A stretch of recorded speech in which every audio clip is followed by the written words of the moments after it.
Hello good morning. स्वागत है दोस्तों आपका अपना चैनल सिंपल स्टडी ग्रुप में।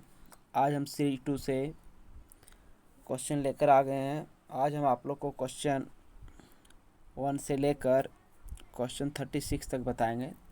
इस सीरीज में 36 क्वेश्चन आपको पढ़ने को मिलेगा, इसलिए क्वेश्चन शुरुआत करने से पहले हम आपसे रिक्वेस्ट करेंगे कि यदि आप हमारे चैनल में नहीं होंगे तो हमारे चैनल को सब्सक्राइब करें और बेल आइकन को ज़रूर से ज़रूर दबावें और कमेंट में ज़रूर से कुछ लिखें ताकि हमारा मनोबल ऊंचा रहे। कमेंट में आपको जैसा वीडियो कैसा पसंद आया कि नहीं आया, आप हमें कमेंट में ये ज़रूर बताएं। आपको किस प्रकार की वीडियो चाहिए ये कमेंट में हमें आप ज़रूर लिखें। चलिए, आज हिस्ट्री से जुड़े हम आपके लिए 36 क्वेश्चन लेकर आए हैं। ठीक है दोस्तों, चलिए हम शुरुआत करते हैं। क्वेश्चन आपके सामने है, सांस्कृतिक पद की परिभाषा दीजिए। भारतीय इतिहास से एक उदाहरण दें। ठीक है, तो क्या है सांस्कृतिक पद की परिभाषा? जैसे देखिए उत्तर इसका क्या दिया गया है।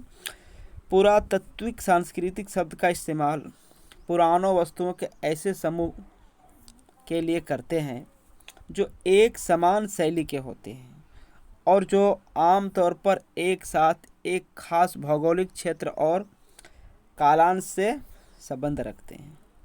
उदाहरण, भारतीय उपमहाद्वीप में हड़प्पाई संस्कृति सबसे पुरानी शहरी संस्कृति है। इसे सिंधु घाटी की सभ्यता भी कहते हैं। ठीक है दोस्तों, क्वेश्चन नंबर 2 को हम देखते हैं। क्वेश्चन नंबर 2 आपके सामने क्या है। हड़प्पाई सभ्यता से संबंधित विशिष्ट पदार्थों के नाम लिखें। ये पदार्थ कहाँ से प्राप्त होते हैं? ठीक है, तो इसका उत्तर हम देखते हैं। उत्तर क्या है, देखिए हड़प्पाई संस्कृति से संबंधित विशिष्ट वस्तुएं में हम मोहरे, अनेक बाटों, पत्थर और ब्लेड, क्या है पत्थर के ब्लेड और एका हुई, क्या है ठीक है ईंट आदि इनमें से शामिल है। उपर्युक्त सभी वस्तुएं भारतीय उपमहाद्वीप के पश्चिम क्षेत्रों में प्राप्त हुई है। ठीक है दोस्तों, नेक्स्ट क्वेश्चन देखते हैं। नेक्स्ट क्वेश्चन नंबर 3 क्या है। हड़प्पाई संस्कृति के नामकरण और अवस्थाओं का उल्लेख कीजिए। हड़प्पाई संस्कृति जो है उसका क्या है, नामकरण और अवस्थाओं का उल्लेख करने के लिए कहा है। ठीक है, आंसर क्या है। हड़प्पाई संस्कृति सभ्यता का नामकरण हड़प्पा नामक स्थान जहाँ पर यह संस्कृति पहली बार खोजी गई थी के नाम पर किया गया था। ठीक है, इस संस्कृति के 2 निम्न अवस्थाएं हैं। पहला क्या है, प्रारंभिक सभ्यताएं, और दूसरा क्या है, उत्तरकालीन हड़प्पाई अथवा परिपक्व हड़प्पाई संस्कृति। ठीक है दोस्तों, आप हमारे चैनल को सब्सक्राइब करें, क्वेश्चन को बहुत गहराई से पढ़ें। ये क्लास 12 के लिए काफ़ी महत्वपूर्ण है। चलिए नेक्स्ट क्वेश्चन को हम देखते हैं। नेक्स्ट क्वेश्चन क्या है। नेक्स्ट क्वेश्चन आपके सामने क्वेश्चन नंबर 4। हड़प्पा वासियों मतलब जो हड़प्पा में रहता था, ठीक है, द्वारा सिंचाई के लिए, सिंचाई मतलब क्या होता है, इरिगेशन, जिसको पटवन के लिए बोला जाता है। ठीक है, पटवन के लिए प्रयुक्त में लाए जाने वाले, ठीक है, साधनों के नाम का उल्लेख कीजिए। ठीक है दोस्तों, इसका उत्तर क्या है। हड़प्पा वासियों द्वारा मुख्यतः नहरें, जो नहर होता है, ठीक है, कुएं और जल संग्रह करने वाले स्थानों को सिंचाई के रूप में प्रयोग में लाया जाता था। पहला क्या है,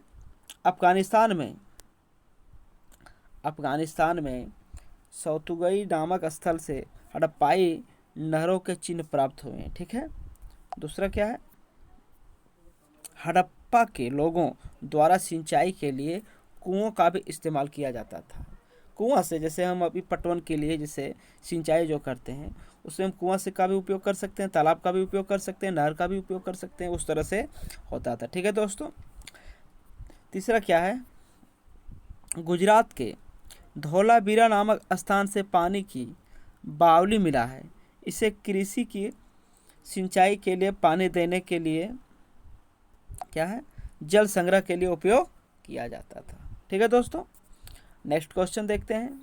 क्वेश्चन नंबर 5 आपके सामने क्या है। क्वेश्चन नंबर 5 आपके सामने है।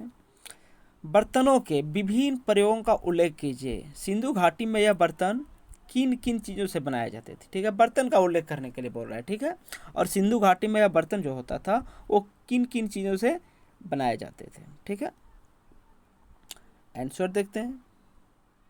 आंसर क्या है? कुछ बर्तन जैसे चक्की अनाज या खाद्य पदार्थ घिसने के लिए प्रयोग किए जाते थे, जो हम लोग आम तौर पर घरेलू चीज़ में कुछ पीसने के लिए जो पत्थर का चक्की का उपयोग करते हैं। ठीक है, इन बर्तनों को चीज़ों मिलाने के लिए, अलग रखने के लिए और खाना पकाने के लिए भी इस्तेमाल किया जाता था। ठीक है, यह पात्र पत्थरों, वस्तुओं, धातुओं और चिकनी मिट्टी के बनाए गए थे। ठीक है दोस्तों, नेक्स्ट क्वेश्चन देखते हैं। नेक्स्ट क्वेश्चन नंबर 6 आपके सामने क्या है? यह एक क्या है? क्वेश्चन है, सेडल कुरेंस पद की व्याख्या कीजिए। ठीक है दोस्तों, ये क्वेश्चन आपके एग्जाम के लिए काफ़ी महत्वपूर्ण है। ये क्वेश्चन आपके एग्जाम में जरूर आएगा। ठीक है दोस्तों, चलिए इसका आंसर देखते हैं।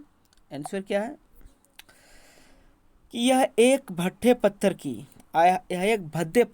पत्थर जो होता है कि बनी हुई हाथ के प्रयोग में लाई जाने वाली एक चक्की मात्र होती थी। ठीक है, इसका आकार ठीक घोड़ों को पीछे पर रखे जाने वाली क्या है काठों की शक्ल के अनुसार होता था। ठीक है, इसे सिंधुवासी अनाज पीसने के लिए करते थे। इसका उपयोग किस में करते थे? अनाज को पीसने के लिए। ठीक है दोस्तों, इससे अनाज पीसा जाता था। यह सभ्यता से संबंधित अनेक स्तर से भारी संख्या से प्राप्त हुई है, और ऐसा लगता है कि ये अनाज को पीसने के लिए क्या है? अनाज को पीसने के लिए केवल मात्र साधन थे। संभवतः यह भद्दे सख्त, ठीक है, पत्थर से बनाए जाते थे। ठीक है दोस्तों, और यह क्या है? यह पत्थर मजबूत चट्टानों या पथरीली रेत से बने होते थे, और इन्हें देखने पर ऐसा लगता है कि कुछ मजबूत या कठोर कार्यों के लिए इन्हें उपयोग में लाया जाता था। ठीक है दोस्तों, इसका उपयोग जैसे हम घरेलू स्तर पर, जैसे देहात में आप देखते होंगे कि कुछ पीसने के लिए पत्थर का जो चक्की होता है उसका उपयोग किया जाता है। ठीक है, चलिए नेक्स्ट क्वेश्चन देखते हैं। नेक्स्ट क्वेश्चन क्या है? नेक्स्ट क्वेश्चन है क्वेश्चन नंबर 7। सिंधु घाटी के लोगों द्वारा पाले जाने और उन्हें ज्ञात जंगली पशुओं के नाम लिखिए। सिंधु घाटी में जो क्या है दोस्तों? सिंधु घाटी के लोगों द्वारा पाले जाने और उन्हें ज्ञात जंगली पशुओं के नाम लिखिए। ठीक है, तो क्या क्या कौन कौन मतलब जो सो जानवरों को वो पालता था, कौन कौन जंगली पशुओं का वैसा था जो जिसका वो पालन करता था। ठीक है, जैसे देखिए क्या है आंसर हम देखते हैं। हड़प्पाई लोगों के द्वारा पालतू मवेशियों में प्रमुख थे भेड़, बकरी, भैंस तथा सुअर। हड़प्पाई लोगों के द्वारा जो पालतू पशु था, जिसको पालता था, उसमें से मुख्य रूप से क्या था? भेड़ था, बकरी थी, भैंस थी, और क्या था? सुअर था। ठीक है, दूसरा में हड़प्पाई लोगों को वराह यानी सुअर, हिरन तथा घड़ियाल जैसे जंगली जानवरों की जानकारी थी। ठीक है दोस्तों, इस तरह से आपका क्वेश्चन है, और इस तरह से आपको क्वेश्चन का आंसर सजा को इस तरह से लिखना है। ठीक है दोस्तों, नेक्स्ट क्वेश्चन को देखते हैं। नेक्स्ट क्वेश्चन क्या है? क्वेश्चन नंबर 8 है आपके सामने। पुरातत्वविदों द्वारा ज्ञात की गई पहले स्थल का नाम लिखिए जिन्होंने बुरी तरह से स्थान को जो है सो क्या। क्वेश्चन नंबर 8 क्या है दोस्तों? क्वेश्चन नंबर 8 आपके सामने है कि पुरातत्वविदों द्वारा ज्ञात की गई पहले स्थल का नाम लिखिए जिन्होंने बुरी तरह से स्थान को क्या किया है? बर्बाद कर दिया। ठीक है, तो इसका राइट आंसर अगर हम देखेंगे तो क्या है? देखिए इसका आंसर है कि हड़प्पा पुरातत्वविदों द्वारा खोजा गया प्रथम स्थल था। ठीक है, हड़प्पा जो था कैसा स्थल था? पुरातत्वविदों द्वारा खोजा गया पहला स्थल था। ठीक है, दूसरा में क्या है? हड़प्पा को बुरी तरह से ईंट चोरों ने बर्बाद किया था। हड़प्पा को बुरी तरह से ईंट जो था वो चोरों ने क्या कर दिया था? इसको बर्बाद कर दिया था। क्या कर दिया था दोस्तों? उसको बर्बाद कर दिया था। ठीक है, क्वेश्चन नंबर 8 हम देख लें दोस्तों। नेक्स्ट क्वेश्चन हम देखते हैं, क्वेश्चन नंबर 9 आपके सामने है। क्वेश्चन नंबर 9 आपके सामने क्या यह दिखाई देने की हड़प्पा लोग अपने एकांत के लिए बहुत रुचि रखते थे, इस पर संक्षेप में विचार कीजिए, व्यक्ति लिखिए। क्या है? संक्षेप में विचार व्यक्त लिखिए, यानी जो सो एकदम शॉर्ट में लिखने के लिए कहा गया है। तो क्या है, चलिए हम आंसर देखते हैं। ठीक है, आंसर क्या है कि यह एक रोचक पहलू है, यह एक रोचक पहलू कि हड़प्पाई लोग अपनी क्या एकांतता को बहुत ज़्यादा महत्व दिया करते थे और घरों में क्या है घरों में भूमितल पर बनी दीवारों में खिड़कियां नहीं है, इसके अतिरिक्त मुख्य द्वार से घर के आरंभिक भाग या आंगन का सीधा अवलोकन नहीं किया जा सकता था। हर घर में अलग अलग आसनानाघर थे। आसनानाघर मतलब क्या होता है? नहाने वाला घर। ठीक है, ये सभी तथ्य क्या है, उनका एकांतता के प्रति लगाव को दर्शाते हैं। ठीक है दोस्तों, कि क्या था कि वहाँ का जो घर होता था उसमें ऐसी खिड़कियाँ नहीं होती थी, ठीक है, जिसके अतिरिक्त मुख्य कोई भी घर के अतिरिक्त भाग को आंगन को सीधा अवलोकन यानी देखा जा सके। ठीक है, तो इस तरह से क्या करता था, उनके एकांतता के प्राप्त लगाव को दर्शाता था। ठीक है दोस्तों, नेक्स्ट क्वेश्चन देखते हैं। नेक्स्ट क्वेश्चन आपके सामने क्या है, किन्हीं उन दो बिंदुओं को उल्लेख कीजिए जो यह संकेत दे कि हमारा ज्ञान हड़प्पाई लोगों के जीवन के प्रति अधूरा है। ठीक है, किन्हीं उन दो बिंदु को आपको बताना है। क्या बताना है? जो यह संकेत देता है कि हमारा ज्ञान हड़प्पाई लोगों के जीवन के प्रति अधूरा है। ठीक है दोस्तों, आंसर देखते हैं। इसका आंसर क्या है दोस्तों, देखिए, आज की तिथि क्या है, आज की जो तिथि है वो क्या है, तक विद्वानों ने हड़प्पाई संस्कृति की लिपि को पढ़ने में सफलता प्राप्त नहीं की है। आज की तिथि तक, देखिए, आज तक भी विद्वानों ने हड़प्पाई का जो संस्कृति थी, ठीक है, उस लिपि को पढ़ने में सफलता प्राप्त नहीं की है। तो फिर कैसे पता चलेगा? ठीक है, देखिए, पॉइंट नंबर 2 में क्या दिया गया है? पॉइंट नंबर 2 में दिया गया है कि अभी तक हमें खोजों द्वारा यह प्राप्त नहीं हुआ है कि कुलीन लोगों को कहाँ दफनाया जाता था। अभी तक हमको ये भी पता नहीं चला है कि कुलीन लोग जो होते थे उनको आखिर में दफनाया कहाँ जाता था। ठीक है, पॉइंट नंबर 3 में देखिए, कुछ विद्वान यह मानते हैं कि हड़प्पा वासियों के यहाँ कोई एक शासक या राजा नहीं था। ठीक है, बहुत विद्वानों का यह मानना है कि हड़प्पा वासियों के यहाँ कोई एक शासक या राजा नहीं होता था। ठीक है, और कुछ लोग यह मानते हैं कि हड़प्पा के शहरों में अनेक प्रभावशाली व्यक्ति मिलकर प्रशासन चलाते थे और संदेह में यह हड़प्पा इन लोगों के राजनीतिक जीवन के बारे में कुछ भी नहीं जानते थे। ठीक है दोस्तों, तो इस तरह से क्या होता था कि किसी विद्वान का ये मानना होता था कि हड़प्पा वासियों जो होते थे उसका कोई शासक नहीं होता था, और बहुत विद्वानों का यह मानना है कि हड़प्पा वासी जो होते थे वो खुद क्या करते थे, खुद मिलकर और प्रशासन चलाते थे। ठीक है दोस्तों, क्वेश्चन नंबर 11 हम देखते हैं। क्वेश्चन नंबर 11 आपके सामने क्या है? क्वेश्चन नंबर 11 आपके सामने, चांद हुदड़ों के लोगों के शिल्पकारों के नाम लिखिए। चांद हुदड़ों के लोगों के शिल्पकारों के नाम लिखने के लिए बोला है। ठीक है दोस्तों, तो इसमें क्या है, देखिए, पहला जो दिया गया वो क्या है, मनके बनाना। दूसरा क्या है, सैल काटना। तीसरा क्या है, धातु का है। चौथा क्या है, मोहरे बनाना। और पांचवा क्या है, बाट लगाना। ठीक है दोस्तों, इस चांद हुदड़ों के लोगों का शिल्पकारों का नाम जो सो है। ठीक है, क्वेश्चन नंबर हम 12 देखते हैं। क्वेश्चन नंबर 12 क्या है, उन 3 केंद्रों के नाम लिखिए जहां विशिष्ट ड्रिल से जुड़े हुए मानकों को बनाने के लिए इस्तेमाल किए अवशेष प्राप्त हुए थे। यानी उन 3 केंद्रों के नाम लिखने के लिए आपको बोल रहा है। ठीक है, जहां विशिष्ट ड्रिल से जुड़े हुए मानकों को बनाने के लिए इस्तेमाल किए अवशेष प्राप्त हुए। ठीक है, तो इसको में क्या है, देखिए, चांद हुदड़ो, दूसरा क्या है, लोथल, और तीसरा क्या है, धौलावीरा। ठीक है दोस्तों, नेक्स्ट क्वेश्चन को हम देखते हैं। नेक्स्ट क्वेश्चन क्या है,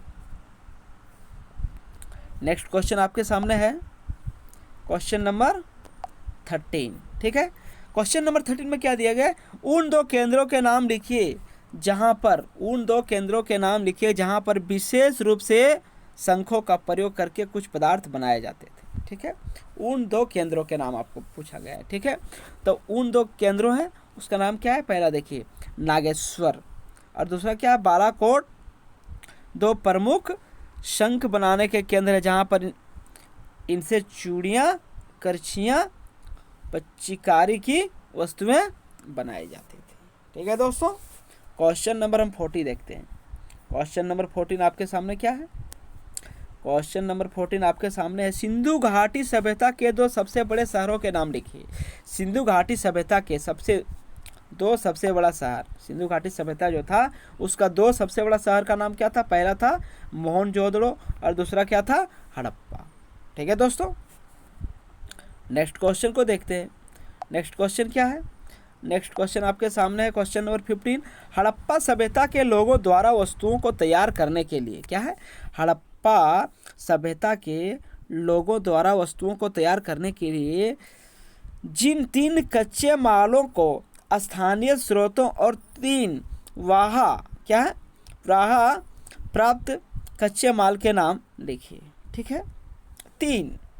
तो इसमें क्या है आंसर? इसमें क्या दिया गया? देखिए, पहला दिया गया है चिकनी मिट्टी, दूसरा क्या दिया गया है? पत्थर, और तीसरा क्या दिया गया है? घटिया लकड़ी। ये विभिन्न वस्तुएं क्या है? ये विभिन्न वस्तुएं जैसे तांबा, रांगा और सोना तथा कांसा बाहर से मंगाया जाता था, और बहुत बढ़िया किस्म की लकड़ी भी मेसोपोटामिया से मंगाई जाती थी। ठीक है दोस्तों, क्वेश्चन नंबर 16 हम देखते हैं। क्वेश्चन नंबर 16 आपके सामने क्या है? भारतीय उपमहाद्वीप से बाहर उन क्षेत्रों के नाम लिखिए। भारतीय उपमहाद्वीप से बाहर, ठीक है, भारतीय उपमहाद्वीप से बाहर उन क्षेत्रों के नाम लिखिए। बाहर उन क्षेत्रों के नाम लिखिए जिनके हड़प्पाई लोगों के साथ व्यापार संबंध थे। ठीक है, तो इसका राइट देखिए क्या हो गया? पहला हो जाएगा ओमान, तीसरा क्या हो जाएगा? दिलमुन, और तीसरा क्या हो जाएगा? मेसोपोटामिया। ठीक है दोस्तों, नेक्स्ट क्वेश्चन देख लेते हैं। नेक्स्ट क्वेश्चन आपके सामने क्या है? Question number 17। ठीक है, क्वेश्चन नंबर 17 आपके हड़प्पाई लोगों के यातायात के 3 साधनों के नाम लिखिए। यातायात जो होता है, ठीक है, उसका 3 साधन क्या था? जैसे अभी यातायात के लिए हमारे पास अभी के ज़माने में तो बहुत कुछ है, मोटर है, कार है, एरोप्लेन है, ट्रेन है, हवाई जहाज है, ये सब ठीक है। लेकिन पहले जो होता था, हड़प्पाई लोगों के यातायात के 3 साधनों के नाम क्या था? पहला क्या था? बैलगाड़ी, दूसरा क्या था? नाव, और तीसरा क्या था? जहाज। ठीक है दोस्तों, क्वेश्चन नंबर 18 हम देखते हैं। क्वेश्चन नंबर 18 क्या है? हड़प्पा के लोगों द्वारा अपनी लिपि में जितने चिन्ह प्रयोग में लाए जाते थे उनकी लगभग संख्या कितनी थी? हड़प्पा के लोगों द्वारा अपनी लिपि में जो उनकी लिपि होती थी उनमें चिन्ह का प्रयोग जो लाए जाते थे उनको लगभग संख्या क्या थी? ठीक है, उनकी संख्या क्या थी? देखिए, उनकी संख्या जो थी वो क्या थी? उनकी संख्या हड़प्पाई लोगों की लिपि में लगभग 315 और 400 के बीच चिन्हों का प्रयोग किया जाता था। ठीक है दोस्तों, ये राइट आंसर हो गया आपके लिए। चलिए क्वेश्चन नंबर 19 हम आगे देखते हैं। ठीक है दोस्तों, क्वेश्चन नंबर 19 आपके सामने है। क्वेश्चन नंबर 19 देखिए क्या है?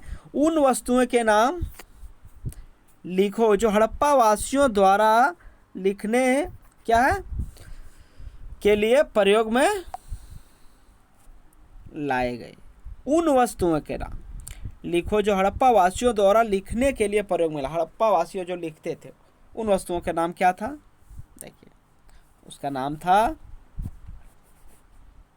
देखिएगा दोस्तों, पहला मोहरे, दूसरा क्या था? तांबे के उपकरण, तीसरा क्या था? काली धारोधार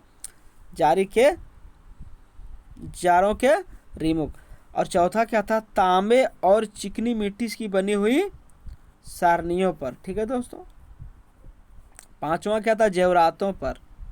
छठा क्या था? हड्डियों कल सलाखों पर। ठीक है दोस्तों, सातवां क्या था? निशान लगे हुए पट्टों पर। ठीक है, आठवां क्या था?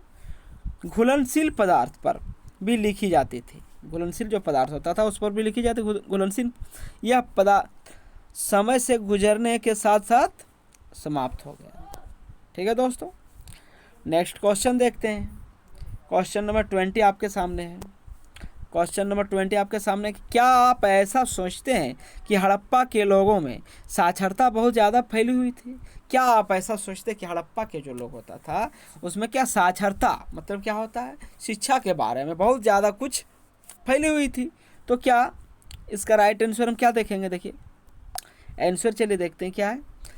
हम निश्चित रूप से बिल्कुल भी नहीं बता सकते कि हड़प्पा के लोगों में साक्षरता बहुत ज़्यादा फैली हुई थी। हाँ हम नियमित क्या है, हाँ हम नियमित रूप से कह सकते हैं कि अनेक लोग साक्षर थे, तभी विभिन्न वस्तुओं पर लिपि के प्रयोग साक्ष्य उपलब्ध होते हैं। ये हम कह सकते हैं कि अनेक लोग वहाँ जो थे वो साक्षर थे। ठीक है, क्वेश्चन नंबर 21 हम देखते हैं।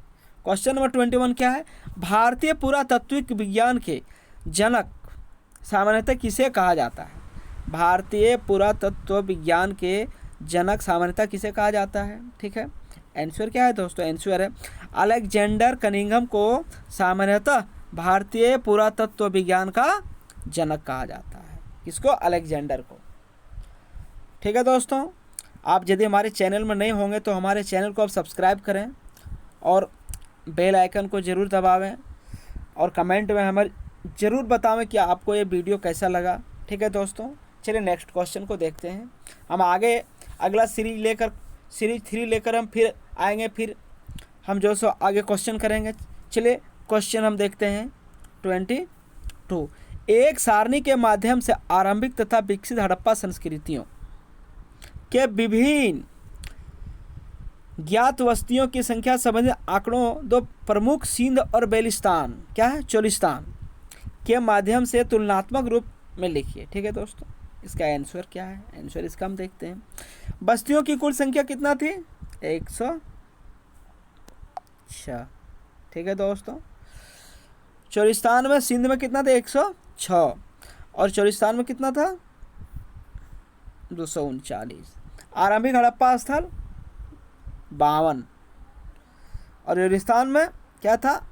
37। विकसित हड़प्पा स्थल 65 और इसमें कितना था? 136। नए स्थलों पर विकसित 43 और इसमें कितना था? 132। त्याग दिए गए आरंभिक हड़प्पा स्थल 29 और इसमें 33। ठीक है दोस्तों, नेक्स्ट क्वेश्चन देखते हैं। नेक्स्ट क्वेश्चन आपके सामने क्या है? विकसित हड़प्पा संस्कृति से पूर्व आरंभिक सांस्कृतिक विद्यमान भी व्याख्या कीजिए। ठीक है, विद्यमान थी, इसका क्या करना है? व्याख्या करना है। ठीक है, देखिए हड़प्पाई संस्कृति अथवा सिंधु घाटी सभ्यता। हड़प्पाई संस्कृति सिंधु घाटी क्षेत्र में विकसित हड़प्पा से पहले भी कई संस्कृतियां अस्तित्व में थी। ये संस्कृतियां अपनी विशिष्ट मृदुवर्ण शैली से संबद्ध थी तथा इनके सदर में हमें कृषि पशुपालन, कृषि मतलब क्या होता है? खेती करने वाला जिसको किसान जो करता है। ठीक है, पशुपालना जैसे तथा एक शिल्पकारी के साक्ष्य भी मिलते हैं।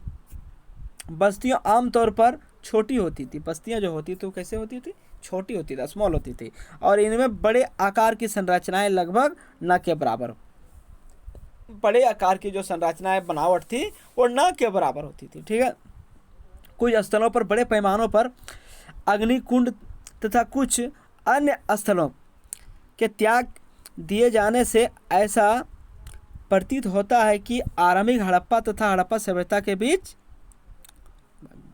ठीक है दोस्तों, क्वेश्चन आपको आंसर आपको समझ में आ गया होगा इस क्वेश्चन का। इस तरह से आपको क्वेश्चन का आंसर लिखना है ताकि आप एग्जाम में अच्छे से अच्छे मार्क अचीव कर सकें। चलिए नेक्स्ट क्वेश्चन को देखते हैं। Question number 24। क्वेश्चन नंबर 24 आपके सामने क्या है दोस्तों? सिंधु घाटी सभ्यता में नालों के निर्माण का संक्षेप में उल्लेख कीजिए। सिंधु घाटी सभ्यता क्या है?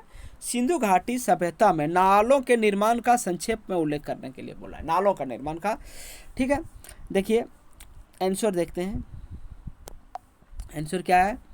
हड़प्पा शहरों की सबसे अनूठी विशिष्टताओं में से एक ध्यानपूर्वक क्या है, नियोजित जल निकासी प्रणाली थी। यदि आप निचले शहर के नक्शे को देखें तो आप वह जान जाएंगे, आप यह जान जाएंगे कि सड़कों तथा नलियों में क्या है, सड़कों तथा गलियों को लगभग एक ग्रिड पद्धति में बनाया गया था और एक दूसरे को समकोण पर काटती थी। ऐसा प्रतीत होता था कि पहले नालियों के साथ गलियों को बनाया गया था और फिर उनके अगल बगल आवासों का निर्माण किया गया था। यदि यदि धारों ठीक है कि गेंद पानी की नलियों की गलियों से जोड़ना था तो प्रत्येक घर की कम से कम एक दीवार की गली से सटा होना आवश्यक था। ठीक है दोस्तों, आपको इस तरह से एग्जाम में क्वेश्चन को लिखना है। क्वेश्चन नंबर 25 हम देखते हैं। क्वेश्चन नंबर 25 आपके सामने क्या है, सिंधु घाटी के कुछ स्थल दुर्ग निर्माण की सिंधु घाटी के कुछ स्थल दुर्ग निर्माण की विभिन्न विशेषताओं को दर्शाते हैं, संक्षेप में उल्लेख कीजिए। ठीक है, संक्षेप में हमको मतलब जो है तो क्या है, शॉर्ट में उल्लेख करने के लिए बोला है। ठीक है, दुर्ग यद्यपि ज़्यादातर हड़प्पा बस्तियों में एक छोटा ऊंचा पश्चिमी तथा एक बड़ा लेकिन निचला पूर्वी भाग, पर इस नियोजन में विविधताएं भी क्या है, धौलागिरी तथा लोथल जैसे स्थलों पर पूरी बस्ती किले बंद थी तथा शहर के कई हिस्से भी दीवारों से घेर कर अलग किए गए थे। लोथल में दुर्ग दीवार से घिरा तो नहीं था पर कुछ ऊंचाई पर बनाया गया था। ठीक है दोस्तों, आपको एग्जाम में इस तरह का सवाल ज़रूर पूछा जाएगा, इसलिए आप इस क्वेश्चन को गहराई से थोड़ा पढ़िएगा ताकि आपके एग्जाम में आने वाली क्वेश्चन का आप सही से जवाब दे सके। नेक्स्ट क्वेश्चन देखते हैं दोस्तों। क्वेश्चन नंबर 26, गृह आंगन में कौन कौन सी गतिविधियां की जाती थी। गृह आंगन में, घर का जो आंगन होता है उसमें कौन कौन सी गतिविधियां की जाती थी। क्या है, गृह आंगन में हड़प्पाई सभ्यता के अंदर संबंधित भवनों के आंगनों में संभवतः खाना पकाने और कटाई करने जैसी गतिविधियों का केंद्र था। खाना पकाने और कटाई। ठीक है, खास तौर से गर्म और शुष्क मौसम में घर के मुख्य द्वार से आंगन को सीधे नहीं देखा जा सकता था। प्राय इस स्थान का घर के सदस्यों की एकांतता को बनाए रखने के लिए प्रयोग किया जाता था। घर के सदस्यों का एकांतता, जो अकेले में अगर किसी तरह की बात करना है तो उसमें उसका प्रयोग किया जाता था। ठीक है दोस्तों, नेक्स्ट क्वेश्चन देखते हैं। नेक्स्ट क्वेश्चन क्या है, नेक्स्ट क्वेश्चन है देखिए, पुरातत्विक उत्पादन केंद्रों की पहचान करने के लिए क्या विधि अपनाते हैं। संक्षेप में लिखिए, इसको शॉर्ट में पूछा गया है। ठीक है, इसको क्या है, पुरातत्विक उत्पादन केंद्रों की पहचान करने के लिए क्या विधि अपनाते हैं। संक्षेप में इसका जो है वर्णन करना है, शॉर्ट में वर्णन करना है। ठीक है, क्या है देखिए, पुरातत्विदों द्वारा उत्पादन केंद्रों की पहचान शिल्प उत्पादन के केंद्रों की पहचान के लिए पुरातत्विक सामान्यतः निम्नलिखित को ढूंढते हैं। क्या है, प्रस्तर पिंड, पूरे शंख तथा तांबा वयस्क जैसा कच्चा माल और औजार संपूर्ण धातु में त्याग दिया गया माल तथा कूड़ा करकट। जहाँ तक कि कूड़ा करकट शिल्प कार्य के सबसे अच्छे संकेतकों में से एक है। उदाहरण के लिए एक वस्तु निर्माण के लिए शंख अथवा पत्थर को काटा जाता था तो इन पदार्थों के टुकड़े कूड़े के रूप में उत्पादन के स्थान पर फेंक दिए जाते थे। ठीक है दोस्तों, अब यदि हमारे चैनल में नहीं होंगे तो हमारे चैनल को ज़रूर से ज़रूर सब्सक्राइब करें। हम पूरे सीरीज में आपको क्वेश्चन आंसर बताएंगे। ठीक है, चलिए नेक्स्ट क्वेश्चन देखते हैं। नेक्स्ट क्वेश्चन आपके सामने क्या है, क्वेश्चन नंबर 28। ठीक है दोस्तों, क्वेश्चन नंबर 28 आपके सामने है, हड़प्पाई लोगों के बाँट का संक्षेप में परिचय दीजिए। हड़प्पाई लोगों के बाँट, विनिमय बाँटों की एक क्या है, विनिमय बाँटों की एक समूह, ठीक है, प्रणाली द्वारा नियंत्रित थे। ये बाँट सामान्यतः चट नामक पत्थर से बनाए जाते थे और आमतौर पर ये किसी भी तरह के निशान से रहित बनाकर होते थे। ठीक है, इन बाँटों के निचले दंडो द्विआधारी, ठीक है दोस्तों, 1 2 3 4 8 16 32 इत्यादि क्या होता था 12,800 से थे, जबकि ऊपर मानदंड दशमलव प्रणाली के अनुसार करते थे। छोटे बांटों का प्रयोग संभवतः आभूषणों और मानकों को तोड़ने के लिए किया जाता था। छोटे मानकों का प्रयोग किसमें किया जाता था? आभूषण जो होता था और मानकों जो होता था उसको तोड़ने के लिए किया जाता था। धातु से बने तराजू के पलड़े भी मिले हैं। धातु से जो तराजू होता है बैलेंस होता है, ठीक है दोस्तों। क्वेश्चन नंबर 29 हम देखते हैं। क्वेश्चन नंबर 29 क्या है? क्वेश्चन नंबर 29 आपके सामने है। हड़प्पा संस्कृति को कांस्य युग सभ्यता क्यों कहते हैं? हड़प्पा संस्कृति जो होता का युग जो था क्या है, उसको कांस्य युग सभ्यता क्यों कहते हैं? ठीक है, हड़प्पा के लोगों को तांबे में क्या है, हड़प्पा के लोगों को तांबे में टीन मिलाकर कांसा बनाने की विधि आती थी। हड़प्पा संस्कृति को कांस्य युग सभ्यता क्यों कहते हैं? देखिए कितना अच्छा क्वेश्चन है। हड़प्पा के लोगों को तांबे में टीन मिलाकर कांसा बनाने की विधि आती थी, ठीक है। दूसरा पॉइंट है आपका कांसे की सहायता से ही हड़प्पा के लोग उन्नति के शिखर पर पहुंच सके। कांसे की सहायता से हड़प्पा के लोग जो उन्नति पर पहुंचा, जो प्रोग्रेस किया, वो किसके सहायता से? कांसे की सहायता से, ठीक है दोस्तों। उन्होंने एक नगरीय सभ्यता का विकास किया, अतः हड़प्पा संस्कृति को कांस्य युग सभ्यता इसीलिए कहा जाता है। इसलिए कहा जाता है, क्यों कहा जाता है? हड़प्पा संस्कृति को कांस्य युग सभ्यता क्यों कहा जाता है? इसलिए कहा जाता है उसको तांबे में टीन मिलाकर क्या है, कांसा बनाने की विधि आती थी, और ये कांसा जो होता था वो इसका विकास का मुख्य कारण था, ठीक है। इसको विकास जो उन्नति का जो है सो प्रोग्रेस के लिए जो इसको आगे बढ़ाया, ऊंचे स्थान पर ले गया, वो कांसा ही इसका मुख्य कारण था, ठीक है दोस्तों। इसलिए इसको जो सो हड़प्पा संस्कृति को कांस्य युग सभ्यता कहा जाता था। नेक्स्ट क्वेश्चन देखते हैं। नेक्स्ट क्वेश्चन क्या है दोस्तों? नेक्स्ट क्वेश्चन है 30। हड़प्पा संस्कृति की खोज के समय व विस्तार के विषय में लिखे। हड़प्पा संस्कृति की खोज के समय व विस्तार, यानी समय उसमें क्या लगा था, ठीक है, और कौन समय था, क्या सन था, ठीक है, और विस्तार के विषय में बताने के लिए बोल रहा है, ठीक है। चलिए इसमें देखते हैं। समय क्या था? सन 1921 से 1925 के बीच, ठीक है, में 2 नगरों हड़प्पा व मोहनजोदड़ो की खोज राखलदास बनर्जी और दयाराम साहनी ने की थी। किसने की थी? राखलदास बनर्जी और दयाराम साहनी ने की थी। हड़प्पा संस्कृति की खोज के समय क्या है? समय 1921 से 25 के बीच में 2 नगरों हड़प्पा व मोहनजोदड़ो की खोज किसने की थी? राखालदास बनर्जी और दयाराम साहनी ने की थी, ठीक है। दूसरा पॉइंट क्या है? सभ्यता का विस्तार क्षेत्र पंजाब, सिंध, बलोचिस्तान, मिंटूगिरी, हरियाणा, गुजरात, राजस्थान, पश्चिमी उत्तर प्रदेश इत्यादि, ठीक है दोस्तों। ये क्वेश्चन आपके लिए काफ़ी महत्वपूर्ण है, आप इसको बहुत गहराई से पढ़ें, इसको याद रखें, ठीक है। नेक्स्ट क्वेश्चन देखते हैं। नेक्स्ट क्वेश्चन क्या है? 31, ठीक है दोस्तों।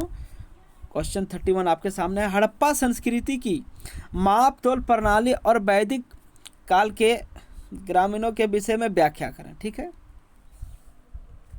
क्या दिया गया दोस्तों? हड़प्पा संस्कृति की, हड़प्पा की जो संस्कृति, हड़प्पा की संस्कृति क्या है? हड़प्पा की संस्कृति जो थी, ठीक है, वो माप तोल प्रणाली और वैदिक काल के ग्रामीणों की विषय में व्याख्या करने के लिए बोला है। तो क्या है?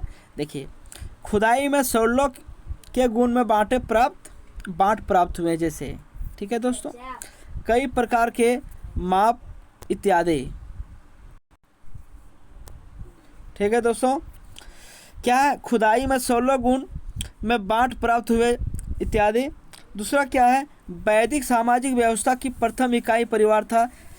ग्रामीण गांव का मुखिया होता था, वह आपसी झगड़ों का निर्णय करता था और वह अपराधी को दंड भी दे सकता था। ग्रामीण जो होता था वो गांव का क्या होता था? मुखिया होता था, मालिक होता था, ठीक है। और गांव में अगर किसी तरह का अगर झगड़ा झंझट होता था तो अपराधी को क्या करता था? गांव के लोग ही दंड देता था। ग्रामीण की नियुक्ति राजा करता था। वहाँ का जो ग्रामीण होता था, वो ग्रामीण की नियुक्ति जो करता था वो कौन करता था? राजा करता था। ठीक है दोस्तों, क्वेश्चन नंबर 32 हम देखते हैं। क्वेश्चन नंबर 32 आपके सामने क्या है? आप देखिए, क्वेश्चन नंबर 32 जो आपके सामने है वो है, अन्य सभ्यताओं की अपेक्षा सिंधु घाटी की सभ्यता के विषय में हमारी जानकारी कम क्यों है? ठीक है, अन्य सभ्यताओं की अपेक्षा सिंधु घाटी की सभ्यता के विषय में हमारी जानकारी जो वो कम क्यों है? तो हमारी जानकारी देखो, उस काल की लिपि आज तक पढ़ी नहीं जा सकी है, उस काल की लिपि आज तक पढ़ी नहीं जा सकी। दूसरा में क्या दिया गया है? देखिए, केवल पुरातात्विक अवशेषों का अध्ययन करते हुए अनुमान के आधार पर ही सिंधु घाटी सभ्यता के विषय में ज्ञान प्राप्त कर पाए हैं, जबकि अन्य सभ्यताओं के संबंध में जानकारी का मुख्य आधार उनकी लिपि का पढ़ा जाना है। ठीक है दोस्तों, इस तरह से जो है सो हम क्वेश्चन का आंसर अध्ययन कर पाएंगे, और एग्जाम में जब हम तैयारी करके जाएंगे तो किसी भी क्वेश्चन का आंसर हम आसानी से दे सकते हैं। चलिए नेक्स्ट क्वेश्चन देखते हैं। नेक्स्ट क्वेश्चन क्या है दोस्तों? Question number 33। क्वेश्चन नंबर 33, किस आधार पर अनुमान लगाया जाता है कि हड़प्पा संस्कृति में व्यक्तिगत स्वच्छता और नागरिक सफाई पर ध्यान दिया जाता था? किस आधार पर यह अनुमान लगाया जाता था कि हड़प्पा के जो लोग होते थे वो व्यक्तिगत स्वच्छता और नागरिक सफाई पर कैसे ध्यान में जो सो दिया जाता था? ठीक है, पॉइंट नंबर 1 को अगर हम देखते थे कि खुदाई में एक निशान स्नानागार का मिलना, घरों में कुएं स्नानागार का होना। एक निशान क्या होता है कि खुदाई में, खुदाई जो होता था उसे स्नानागार का मिलना, जो स्नान घर होता था वो मिला। दूसरा में क्या, घरों में कुएं, घरों में जो कुआं होता था, स्नानागार का होना। इस बात को स्पष्ट करता है कि लोग सफाई पर ज़्यादा ध्यान रखता था। देखिए, जब खुदाई में ये पता चला कि स्नानागार भी होता था, स्नानागार जो होता था वो, दूसरा में क्या, कुआं में जो होता था, कुआं जो घरों में होता था उससे और जो है सो सफाई पर थोड़ा ज़्यादा विशेष ध्यान दिया जाता था, और इससे स्पष्ट होता है कि लोग सफाई पर बहुत ज़्यादा ध्यान देता था। अगर सफाई पर ध्यान नहीं देता तो जो सो इससे पता ही नहीं चलता, स्नानागार नहीं होता, जहीं पर तहीं आदमी जो से इधर उधर कर लेता, नहा लेता, स्नान कर लेता। ठीक है, जहाँ जो मन करता वो करता, लेकिन वैसा होता नहीं था। जब खुदाई में पता चला कि स्नानागार होता था, घर में कुआं होता था, पर्सनल लोग जो है सो अपने अपने जो है सो स्नानागार का इस्तेमाल करता था, तो इससे पता चलता है कि लोग सफाई पर ध्यान देते थे। पॉइंट नंबर 2 को हम देखते हैं। नगर की सफाई के लिए शहर से बाहर बड़े बड़े कूड़ेदान थे। नगर की सफाई के लिए, नगर की सफाई जो होता था उससे बाहर बड़े बड़े कूड़ादान जो थे, तथा घर से निकलने के लिए क्या है, घर से निकलने वाली नालियाँ एक बड़े नाले में मिलती थी। देखिए, ये छोटी छोटी जो नाली होती थी उसका जो अंतिम छोर जो होता था वो किससे होता था? एक बड़ी नाली से होता था। ठीक है, और कुछ नालियाँ ढकी हुई थी। देखिए, नाली खुला रहने के बाद क्या होता है, वो दुर्गंध छोड़ता है, दुर्गंध छोड़ने के बाद तरह तरह की बीमारी पैदा होती है। तो इस तरह से हमको पता ये चल रहा है कि हड़प्पा वासी जो होते थे वो क्या होते थे, वो साफ सफाई पर बहुत ज़्यादा ध्यान देते थे। नगर स्वच्छ और सड़कें चौड़ी थी। देखिए, नगर स्वच्छ होता था और सड़कें क्या होती थी, चौड़ी होती थी। अतः सफाई का विशेष ध्यान रखने के कारण हम कह सकते हैं कि हड़प्पा संस्कृति विकसित व सभ्य संस्कृति थी। इससे हमको पता चल रहा है कि वहाँ के जो लोग होते थे वो सफाई पर बहुत ज़्यादा ध्यान देते थे। देखिए, सड़क चौड़ा होता था। ठीक है, वहाँ का जो नलियाँ जो होती थी वो कहीं कहीं बीच बीच में ढकी हुई होती थी। एक नाली, एक छोटी सी नाली बड़ी नालियों से जाकर सम्मिलित होती थी। ठीक है, तो इस तरह से पता चल रहा है कि हड़प्पा वासी जो होते थे वो साफ सफाई पर बहुत ज़्यादा ध्यान देते थे। ठीक है दोस्तों, नेक्स्ट क्वेश्चन को हम देखते हैं। नेक्स्ट क्वेश्चन क्या है आपके सामने? क्वेश्चन नंबर 34, हड़प्पाई सभ्यता के विस्तार और उसकी बस्तियों के बारे में चर्चा करें। हड़प्पाई सभ्यता क्या है? हड़प्पाई सभ्यताओं के विस्तार और उसकी बस्तियों के बारे में चर्चा करें। इसे हड़प्पाई सभ्यता क्यों कहा जाता है? इसे हड़प्पा, आखिर में इसका हड़प्पाई सभ्यता नाम क्यों पड़ा? ठीक है, इसको क्यों कहा जाता है? चलिए क्वेश्चन आंसर हम देखते हैं। हड़प्पाई संस्कृति का विस्तार बहुत अधिक था, लगभग क्या है, 12,99,600 वर्ग किलोमीटर तक फैली हुई थी। कितने दूर तक फैली हुई थी? 12,99,600 वर्ग किलोमीटर तक। इसमें पंजाब, सिंध, राजस्थान, गुजरात तथा बलूचिस्तान के कुछ भाग और पश्चिमी उत्तर प्रदेश के सीमावर्ती भाग सम्मिलित थे। इस प्रकार इसका विस्तार उत्तर में जम्मू से लेकर दक्षिण में नर्मदा के मुहाने तक और पश्चिम में बलूचिस्तान के क्या है मकरान समुद्र तट से लेकर उत्तर पूर्व मेरठ तक। इसके मुख्य केंद्र हड़प्पा, मोहनजोदड़ो, लोथल क्या है कोटदीजो, चनहुदड़ो, आलम गिरपुर आदि थे। ठीक है दोस्तों, इस संस्कृति में क्या है, इस संस्कृति को हड़प्पाई संस्कृति का नाम इसलिए कहा जाता है क्योंकि सर्वप्रथम इस सभ्यता से संबंधित जिस स्थान की खोज हुई वह हड़प्पा था। यह स्थान अब पाकिस्तान में है। देखिए इसीलिए इसका नाम हड़प्पा पड़ा। ठीक है, और यह स्थान अभी कहाँ है, यह भी पाकिस्तान में। ठीक है दोस्तों, क्वेश्चन आपको बहुत अच्छी तरीके से समझ में आता होगा। ठीक है, और हमें कमेंट बॉक्स में ज़रूर बताओ कि आपको अगला वीडियो कैसा चाहिए, क्या ये वीडियो आपको पसंद आ रहा है कि नहीं आ रहा है। ठीक है, आपके एग्ज़ाम के लिए काफ़ी इम्पोर्टेंट है, काफ़ी लीजेंड है दोस्तों। चलिए नेक्स्ट क्वेश्चन देखते हैं। नेक्स्ट क्वेश्चन क्या है, नेक्स्ट क्वेश्चन 35 है। नेक्स्ट क्वेश्चन है हड़प्पा संस्कृति के किन्हीं 4 नगरों के नाम लिखिए। हड़प्पा संस्कृति के किन्हीं 4 नगरों के नाम क्या लिखेंगे। पहला हड़प्पा, दूसरा क्या लिखेंगे मोहनजोदड़ो, तीसरा क्या लिखेंगे रोपड़, चौथा क्या लिखेंगे कालीबंगा, पांचवा क्या लिखेंगे लोथल, छठा क्या लिखेंगे बनावली। चलिए ठीक है दोस्तों, इस तरह से आपको क्वेश्चन का आंसर याद रखना है। चलिए नेक्स्ट क्वेश्चन और लास्ट क्वेश्चन। ठीक है, लास्ट क्वेश्चन हम देखते हैं। लास्ट क्वेश्चन क्या है, देखिए लास्ट क्वेश्चन है आपका सिंधु घाटी की सभ्यता के विनाश के 2 कारण बताइए।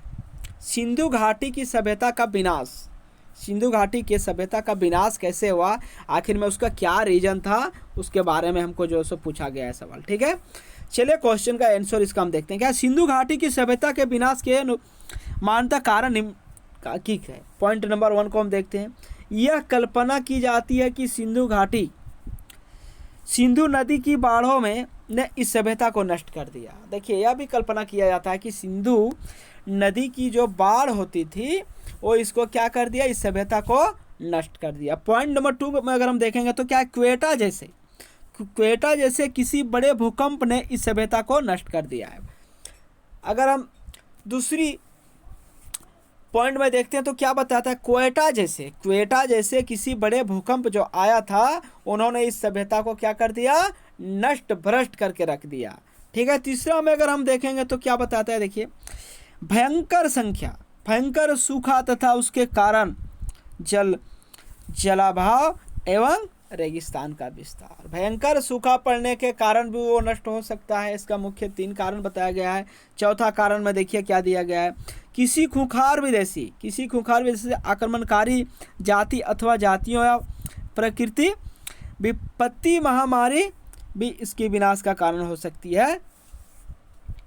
इसका कोई जो सो यही सब 4 कारण से मैंने जो सो सिंधु घाटी की सभ्यता का विनाश का ये मुख्य कारण है दोस्तों। ठीक है, अगला वीडियो में आपको हम सीरीज 3 लेकर आएंगे, तो फिर आपसे हम अगला वीडियो में मिलेंगे दोस्तों। यदि हमारे आप चैनल में नए होंगे तो चैनल को सब्सक्राइब करना ना भूलें और बेल आइकन को दबाना ना भूलें, ताकि जो हमारी नई वीडियो आए वो सबसे पहले आप तक पहुँचे। ठीक है दोस्तों, तब तक के लिए नमस्कार, फिर मिलेंगे अगला वीडियो में। थैंक यू, जय हिंद।